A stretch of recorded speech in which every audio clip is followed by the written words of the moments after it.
प्यारे बच्चों, उपमा अलंकार के अध्यापन में आपका हार्दिक अभिनंदन है। वीडियो प्रारंभ करने से पूर्व यही निवेदन रहेगा कि चैनल को ज़्यादा से ज़्यादा सब्सक्राइब करें व शेयर करें, बेल आइकन को दबाएं ताकि आने वाले वीडियोज़ के नोटिफिकेशन आपको मिलते रहें। उपमा अलंकार, मैंने आपको उपमेय और उपमान के विषय में पहले भी बताया था। उपमेय होता है जो हमारे सामने वस्तु है जिसका हम वर्णन कर रहे हैं। उपमान होते हैं जैसी सादृश्यता, जिसकी समानता हम दूसरी वस्तु जो हमारे सामने नहीं है उसके साथ हम दिखा रहे हैं, वो उपमान होता है। मान लो आपने कोई सफ़ेद वस्तु को देखा, कोई सफ़ेद गत्ते का टुकड़ा पड़ा हुआ है और आपने उसको देखा और आपने सोचा कि वह 5 रुपये जैसा लग रहा है। तो जो सामने पड़ा हुआ वो गत्ते का टुकड़ा है वो उपमेय है, और आपने जो 5 रुपये जैसा उसको सोचा वो उपमान है। इसलिए उपमेय को हम प्रस्तुत भी कहते हैं जो हमारे सामने हो, और उपमान को हम अप्रस्तुत भी कहते हैं। अब उपमा अलंकार का लक्षण देखते हैं। साम्यम वाच्यम अवैधर्म्यम वाक्य ऐक्य उपमादव्यो हो।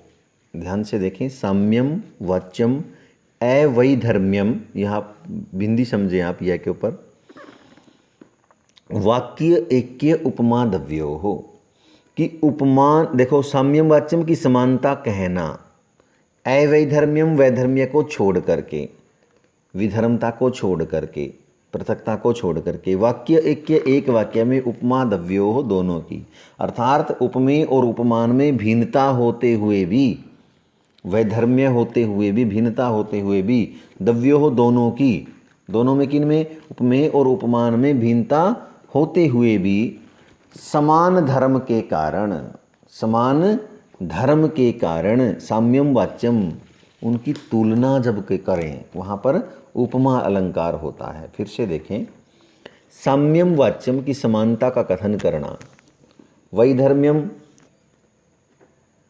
भिन्नता होते हुए भी, वाक्य ऐक्य उपमा दव्यो, एक ही वाक्य में दव्यो दोनों की, उपमान और उपमेय में भिन्नता होते हुए भी समान धर्म के कारण जहाँ पर तुलना की जाए वहाँ पर उपमा अलंकार होता है। फिर वही बात, उपमेय क्या होता है, जिसके लिए सादृश्य दिखाया जाए, हम जिसकी बात कर रहे हैं जो हमारे सामने है। उपमान जिसके साथ हम सादृश्य दिखाते हैं। साधर्म्य क्या होता है, जो समानता दिखा रहे हैं, जो रंग रूप गुण जो भी हम समानता दिखा रहे हैं।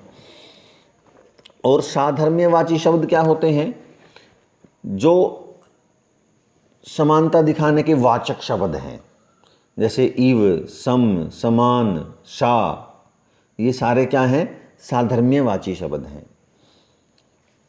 एक बार लक्षण फिर से देखें, साम्यम वाच्यम की समानता का कथन करना, उपमेय और उपमान की समानता का कथन करना, और किसके आधार पर करना, समान धर्म के आधार पर करना। वाक्य एका उपमादव्यो, दोनों की, उपमेय और उपमान में वैधर्मता होते हुए भी, भिन्नता होते हुए भी समान धर्म के कारण जहाँ पर तुलना की जाती है वहाँ पर उपमा अलंकार होता है। उपमेय क्या होता है, जिस वस्तु का हम वर्णन कर रहे हैं जो हमारे सामने है, ठीक है। उपमान क्या होता है, जिसके साथ हम उसकी तुलना कर रहे हैं, कंपैरिजन कर रहे हैं, आरोप लगा रहे हैं। साधर्म्य क्या होता है, जो हम समानता दिखा रहे हैं, रूप के आधार पर, रंग के आधार पर, गुणों के आधार पर। और साधर्म्यवाची क्या होता है, जो शब्द जो हम लगाते हैं, सा, इव, सादृश्य, ये साधर्म्यवाची शब्द हैं। उदाहरण देखें, अक्षणात् प्रबोधम आयाति तमसा लंघ्यते पुनः निर्वास्यतः प्रदीपस्य शिखा इव जरतो मतिः।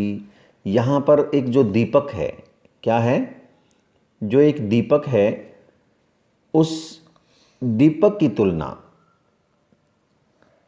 वृद्धमति से, जरतोमति ही बूढ़े व्यक्ति की बुद्धि से की जा रही है, कि जिस प्रकार जो दीपक है जब वो बुझता है तो वो अक्षणात् प्रबोधम आयाति, अक्षण भर में तो वो प्रबुद्ध हो जाता है, बहुत तेज गति से जलने लग जाता है। तमसा लंघ्यते पुनः, और फिर अंधकार को लांघ जाता है।